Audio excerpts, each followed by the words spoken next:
오늘 말씀은 데살로니가 전서 2장 1절부터 5절까지 말씀을 보겠습니다. 우리가 지난주에는 요한일서 말씀을 봤는데 오늘은 데살로니가 전서 2장 1절부터 5절까지 말씀을 보겠습니다. 우리 함께 집중해서 보겠습니다. 5절까지이기 때문에 짧습니다. 같이 봅니다.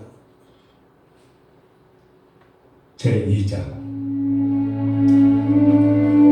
형제들아, 우리가 너희 가운데 들어간 것이 헛되지 않은 줄을 너희가 친히 아나니, 너희가 아는 바와 같이 우리가 먼저 빌립보에서 고난과 능욕을 당하였으나 우리 하나님을 힘입어 많은 싸움 중에 하나님의 복음을 너희에게 전하노라. 우리의 권면은 간사함이나 부정에서 난 것이 아니요 속임수로 하는 것도 아니라 오직 하나님께 옳게 여기심을 입어 복음을 위탁받았으니, 우리가 이와 같이 말하면 사람을 기쁘게 하려 함이 아니요 오직 우리 마음을 감찰하시는 하나님을 기쁘시게 하려 함이라. 너희도 알거니와 우리가 아무 때에도 아첨하는 말이나 탐심의 탈을 쓰지 아니한 것을 하나님이 증언하시느니라. 오늘은 거짓 복음에 속지 말라, 가짜 복음에 속지 말아야 합니다 라는 제목으로 하나님 말씀 보도록 하겠습니다. 예전에 대통령 후보로 나왔던 사람 가운데 허경영이라는 사람이 있습니다. 아시죠? 이 허경영 후보가 대통령 후보로 나와서 여러 가지 공약을 했는데, 그 공약 중에 하나가 뭐냐면 신혼부부에게 1억 원을 주겠다는 얘기를 했어요. 1억 원을 주겠다. 또 어떤 공약을 했냐면 젊은이들이 연애를 할 수 있도록 매월 연애 자금을 20만 원 주겠다. 그 얘기를 들었을 때, 야, 나도 좀 아직 결혼 안 했으면 1억도 받고 또 매달 20만 원씩 또 받지 않겠나.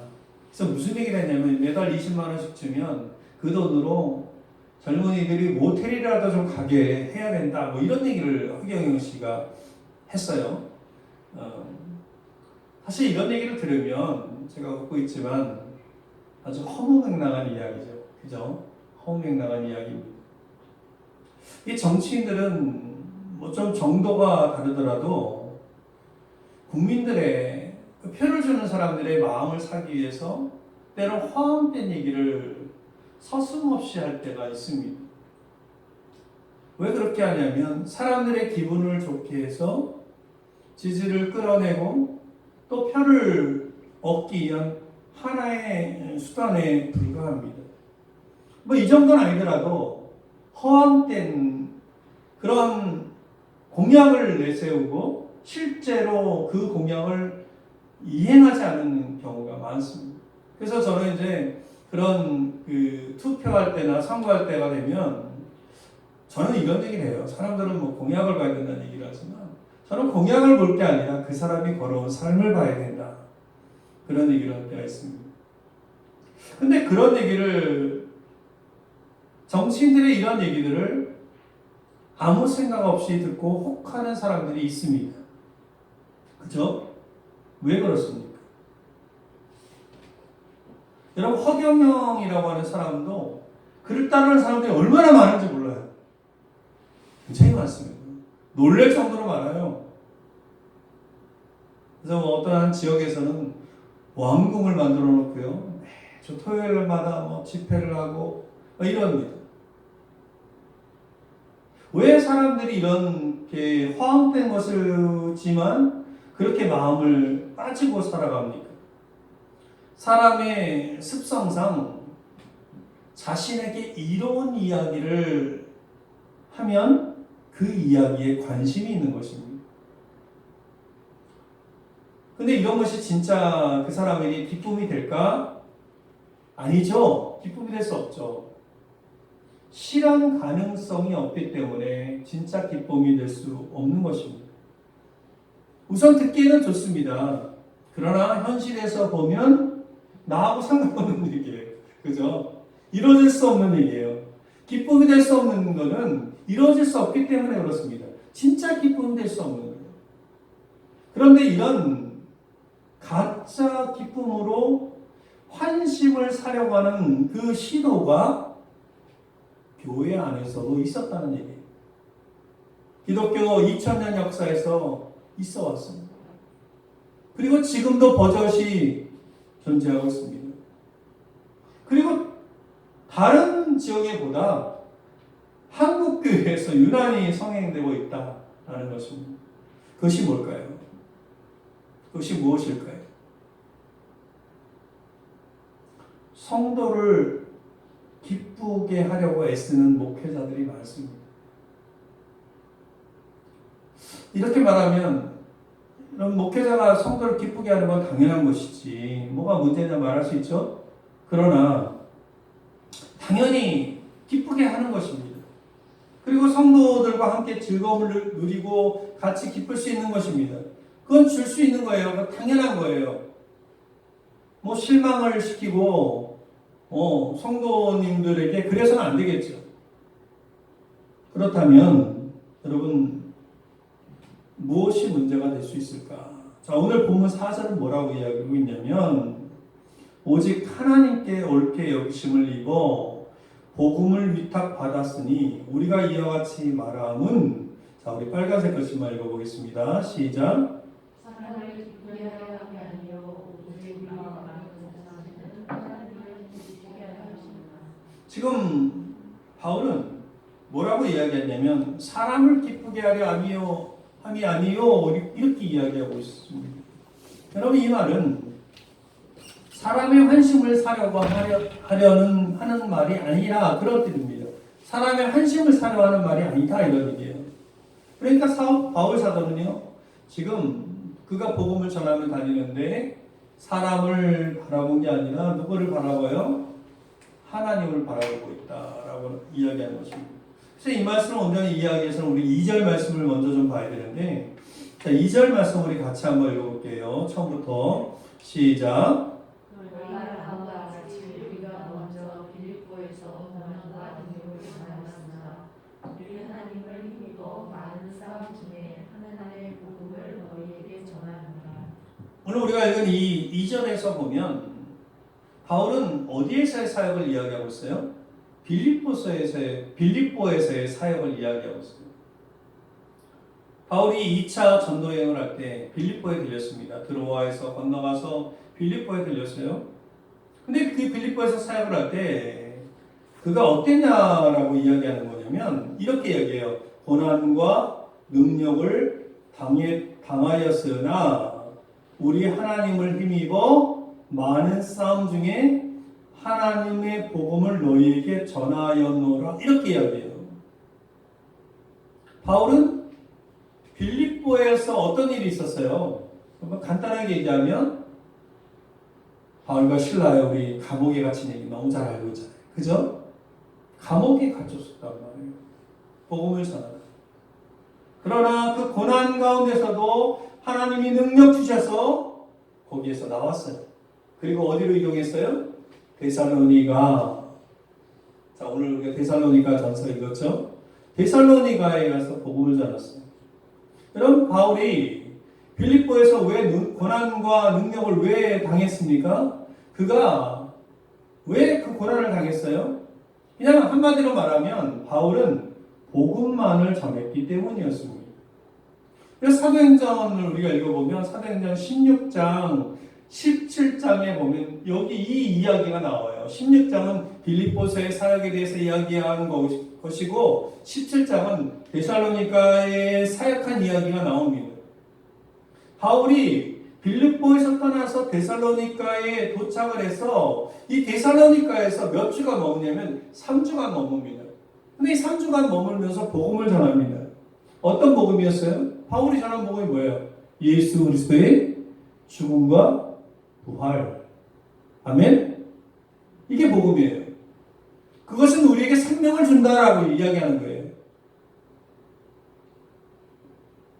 여러분 그 당시에 많은 사람들은 예수님의 죽음이 그들에게 생명을 준다라고 믿었어요? 안 믿었어요? 안 믿었잖아요. 그죠? 대부분의 사람들은 하나님을 믿었던 유대인들조차도 어떻게 해야 구원을 받는다고 이야기했어요? 율법을 잘 지켜야 돼요. 그죠? 때 그 데살로니가에서 적지 않은 무리가 바울을 따르게 됐고 또 그들 가운데는 귀부인들이 있었어요. 그들이 따르게 되어서 그곳에서 교회를 세웠고 예수님을 믿게 되었다 이야기하는 것입니다.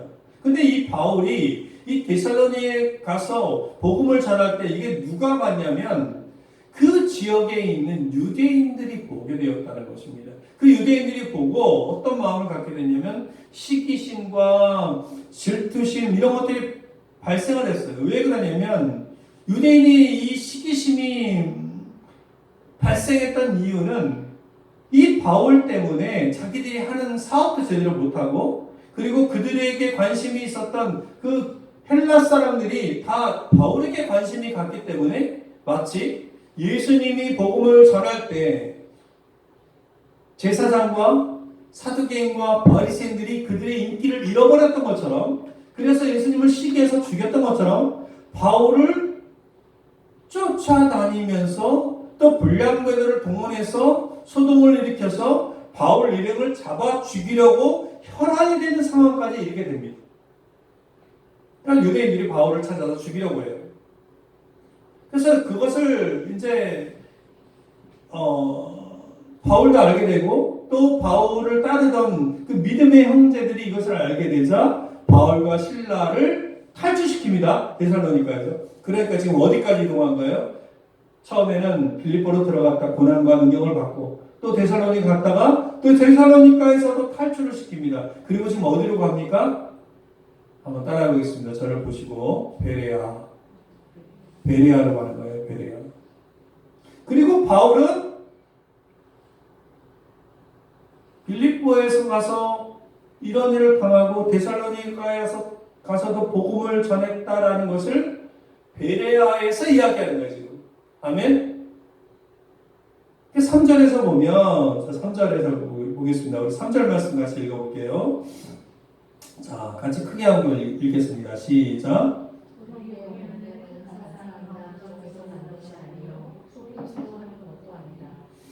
바울은 이렇게 말을 합니다.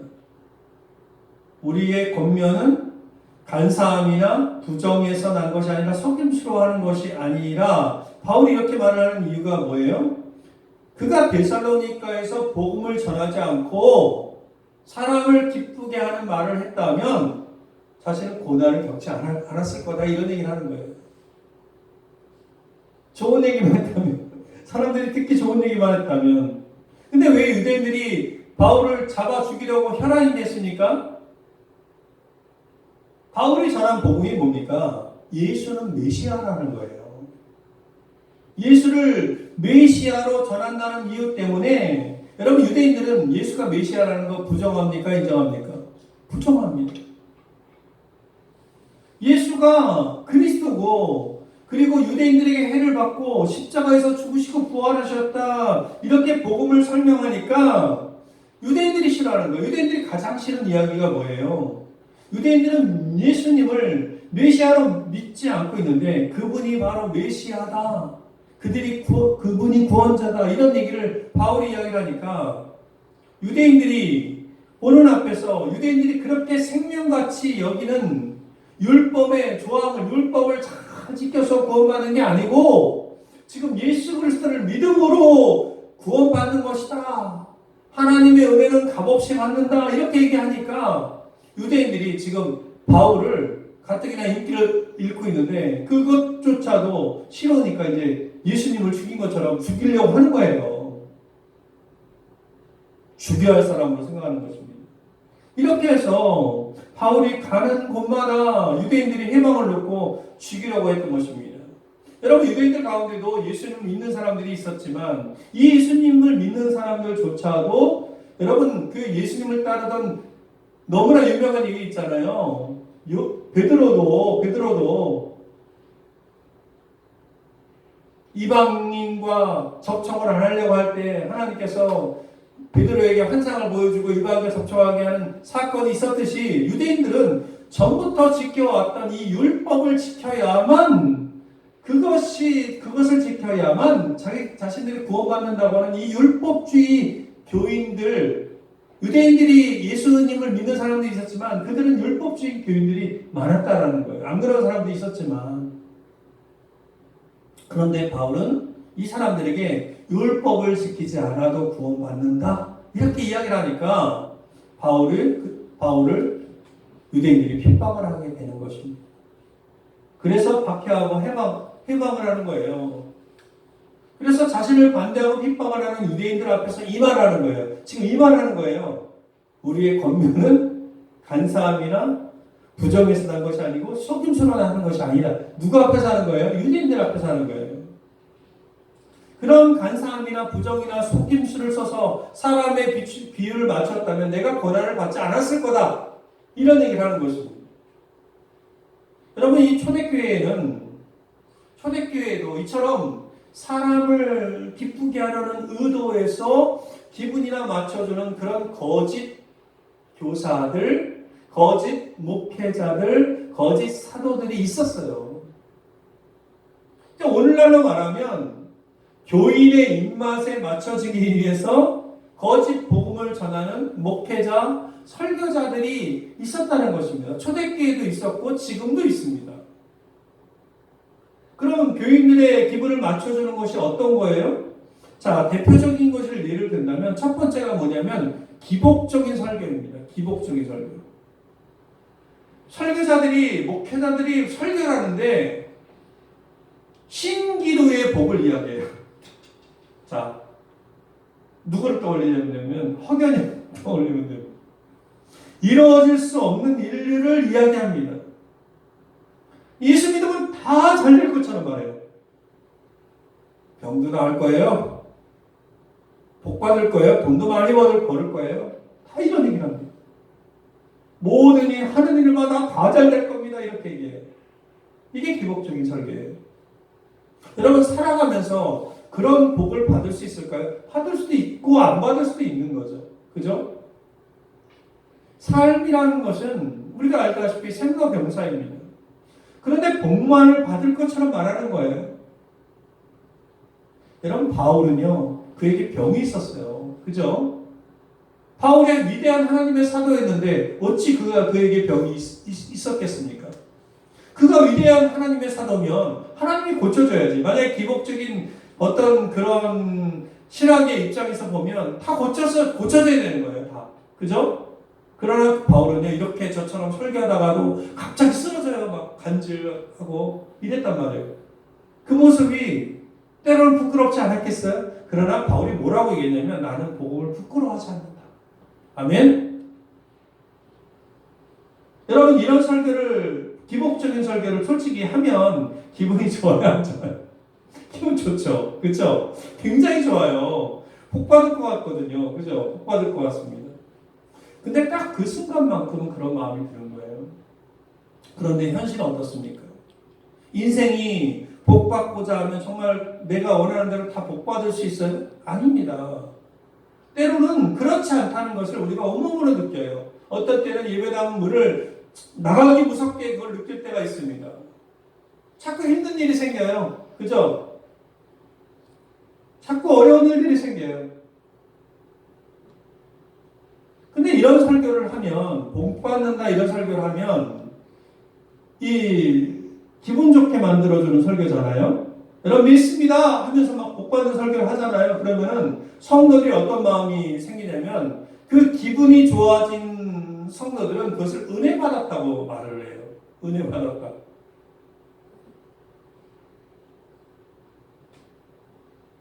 은혜 받았다.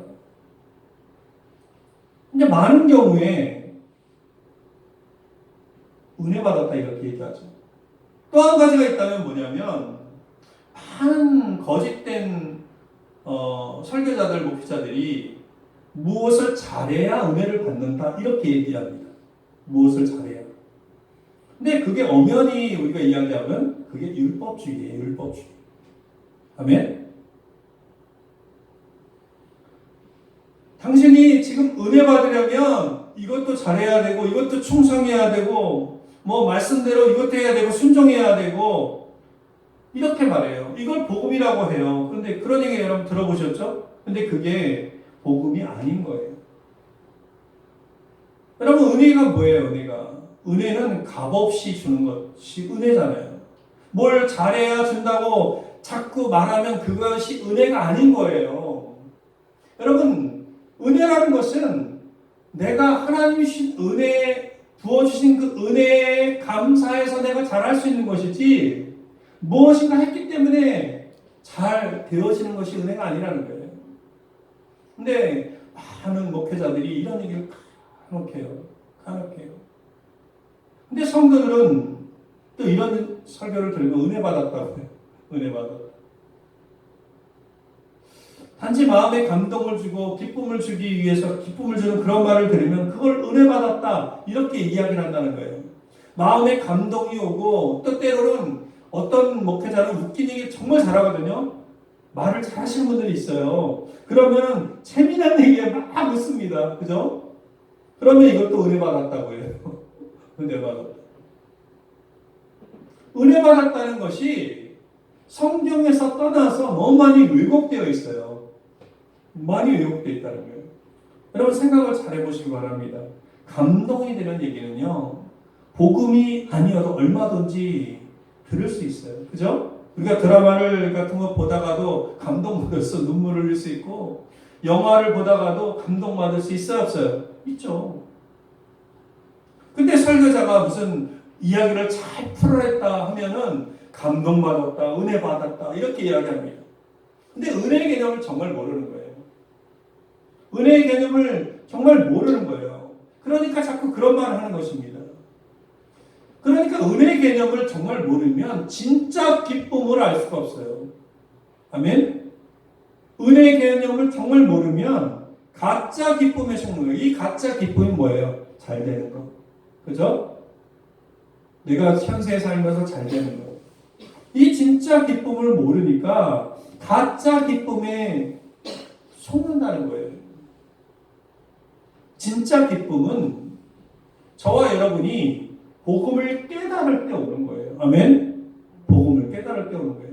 여러분 진짜 기쁨이 무엇입니까? 영적인 기쁨이에요. 영적인 희열입니다.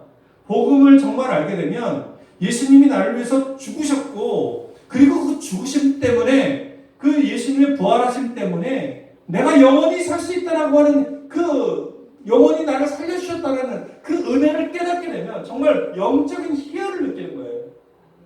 아멘? 그 기쁨을 알게 돼요. 그래서 율법적이거나 기복적인 설교를 들을 때 그걸 분별할 수 있게 돼요. 기쁘지가 않아요. 오히려 마음이 어지럽고 답답해집니다. 그런데 복음을 모르는 사람은 율법적인 설교를 하면 그냥 좋은 얘기 들었다 이렇게 얘기하는 것입니다. 도덕적인 설교라면 좋은 얘기를 들었다. 그래서 복음을 제대로 깨닫고 나면 율법적인 설교, 기복적인 설교를 들으면 마음이 무거워져요. 아무리 재미있는 설교를 해도 뭐 어마어마한 간증을 해도 거기에 복음이 빠져 있으면 기쁘지 않아요. 여러분과 제가 그걸 분별할 수 있는 그런 정도의 그 분별력까지 나아가야 돼요. 근데 진짜 복음을 알게 되면 어떻게 됩니까? 하나님의 은혜, 하나님을 기뻐하는, 아멘? 그러니 찬양할 수밖에 없는 거예요. 그런 경배할 수밖에 없는 거예요. 하나님을 기뻐하기 때문에 하나님을 기뻐하시는 삶을 추구하는 거예요. 아멘? 그러니 충성할 수밖에 없고, 그러니 순종할 수밖에 없는 거죠. 이 순종과 바뀌면 안 되는 거예요. 4절 보면 하반절에 그 말씀인 거예요. 우리 이렇게 말합니다. 우리가 이와 같이 말하면 사람을 기쁘게 하려 함이 아니요 오직 우리 마음을 감찰하시는 하나님을 기쁘시게 하려 함이라. 아멘. 바울은 지금 복음을 그가 깨닫고 나서부터 그도 유대인으로서 복음을 박해하던 사람이었잖아요. 그러나 그가 예수 그리스도를 만나고 나서 복음을 깨닫고 나서부터는 하나님을 기쁘시게 하는 삶을 살았어요. 까닭에 사람을 기쁘게 하겠다고 하나님이 싫어하는 일을 하지 않았다는 거예요. 사람 기우 맞추겠다고 하나님이 싫어하는 거 하지 않았다는 얘기예요. 여러분 이 말이 사람에게 막대하라는 말이 아닙니다. 사람이 싫어해도 참 복음을 전하는 데만 그가 집중했다라는 것입니다. 아멘. 저와 같은 오늘 같은 설교를 하는 설교자들이 설교를 하면 인기가 없어요, 사실은. 그럼에도 불구하고 바울은 자신을 핍박을 해도 자신을 죽이려고 해도 복음을 전했다라는 거예요. 사도행전 20장 24절 볼까요? 자, 같이 한번 읽겠습니다. 시작.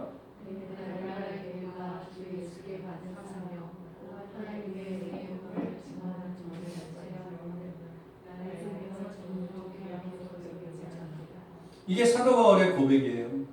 오늘날 우리가 아주 평안하게 신앙생활하는 우리와 다른 그의 모습인 것입니다. 그는 복음을 전하다 죽을 수도 있는 상황 가운데서 복음을 전했습니다. 그는 유대인들이 죽이려고 달려들고 그래도 이 생명을 주는 은혜의 복음을 전했다라는 것입니다. 아멘? 유대인들이 기분 좋으라고 율법이나 지켜야 구원받는다. 이게 한마디로 얘기하면 이런 거예요. 주일날 교회만 왔다 갔다 하면 구원받는다. 주일날 교회 출석 잘하면 구원받는다. 아닙니다. 아멘? 아닙니다. 바울이 이렇게 살았던 것은 왜 이렇게 살았던 거예요? 하나님의 복음을 위탁받았어요. 4절 후반부에 보면 오직 하나님께 옳게 여기심을 입어 복음을 위탁받았으니 이렇게 이야기하고 있습니다. 하나님께 옳게 여기심을 입어라는 말은 하나님께 인정을 받았다는 말이에요. 바울은 지금 복음을 위탁받았어요. 근데 누구한테 위탁받았어요? 하나님께 복음을 위탁받았다는 거예요. 그러니 사람을 기쁘게 해야겠다고 진짜 복음을 왜곡시켜서는 안 된다는 것을 바울이 알았습니다. 바울이 지금 그걸 얘기하는 거예요. 사람을 기쁘게 하려 하지 않고 하나님을 기쁘게 한다라고 그는 생각했다는 것입니다. 바울의 기쁨이 늘 여기에 있었어요. 바울의 기쁨은 하나님의 참된 복음을 전파하는 것에 있었다라는 것입니다. 여러분, 왜 거짓 설교자들이 그럼 나오겠습니까? 거짓 목회자들이 왜 나와요? 그 당시에도 있었고 지금도 있는 왜 거짓 성도들이, 거짓 목회자들이 나오고 거짓 설교자들이 나오고 그런 사람들이 왜 나옵니까? 오늘 읽은 말씀 가운데 5절을 보면 그 답을 알 수 있어요. 우리가 이 5절 읽고 마칠 텐데 5절 한번 읽어볼까요? 5절 크게 한번 읽겠습니다. 시작. 너희도 알거니와 우리가 아무 때에도 아첨하는 말이나 탐심의 탈을 쓰지 아니한 것을 하나님이 증언하시니라. 여기 보면 아첨하는 말이나 탐심의 탈 이런 얘기가 나옵니다. 여러분, 여기서 아첨한다는 말은 상대의 환심을 살려고 알랑거린다 이런 거예요. 상대의 환심을 하려고 알랑거린다. 그러니까 초대교회의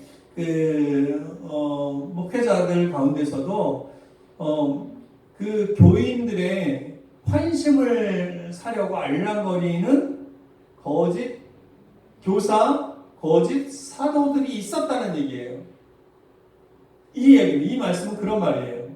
그러니까 사람의 비율을 맞추고 사람을 기쁘게 하려고 하는 그런 사람들이 있었다는 거예요. 여기 보면 탐심의 탈을 쓰지 아니한 것을 하나님이 증언하신다라고 표현하고 있잖아요. 이걸 보면 당시에는 탐심의 탈을 쓴 거짓 사도들이 있었다라는 거예요.